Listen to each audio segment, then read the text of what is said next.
12-3 public picks, 21-5 premium. Last week was pure gold. I've got 4 Thursday night picks for you. Hopefully to start off your week 7 the same way week 6 went. Let's go.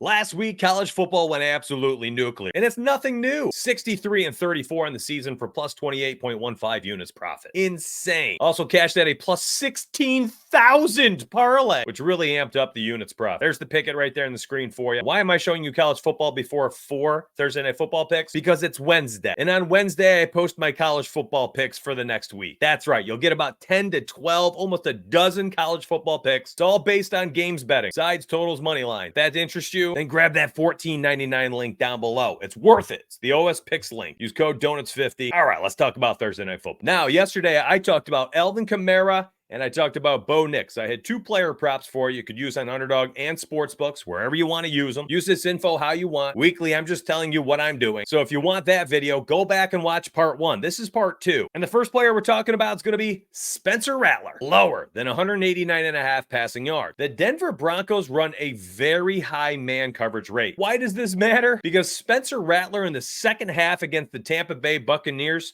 faced man coverage in 54% of the snaps. Here are his stats in the second half. 11 for 23 for 104 yards and 2 INTs while being sacked 4 times.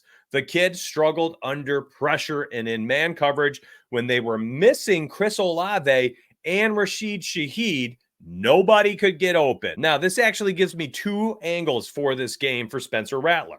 I like the under for the passing yards, and I also think the higher than 24.5 rushing yards is a very interesting play. I chose the passing yards, but there ain't no shame in taking the over for the rushing yards. It's an interesting spot. I think he's got a chance to run. If the Broncos are running man coverage in week 7 at a high clip, and the Saints backup wide receivers and role players can't get open, he probably will tuck it and run a few times when the defenders have their back to the quarterback and are chasing their pass catcher around the field. Chris Olave, potentially still out with a concussion. Rashid Shaheed, potentially still out with a knee injury. Going to be tough sledding out there for the Saints. I think they lean heavily on Alvin Kamara. Make sure you check yesterday's video. I think it'll help you out immensely. Pick 2. Mixed reviews on Tuesday's play for Bo Nix. So I got another one for you for Bo Nix. And again, if you don't know what I'm referencing, you got to go back and watch it. Bo Nix to throw an interception. That's a 0.89 multiplier on Underdog. Sportsbooks juiced this like crazy this week. And for good reason. I totally understand this play and I like it a lot. And it might be conflicting if you saw my video yesterday and you're like, Mitch, how are you on that and on this? Well, to be honest, I like yesterday's better. But then I want to leave the Wednesday people or people who catch this later, watch only part 2. I don't want to leave you hanging. I wanted to have one play from both teams so you can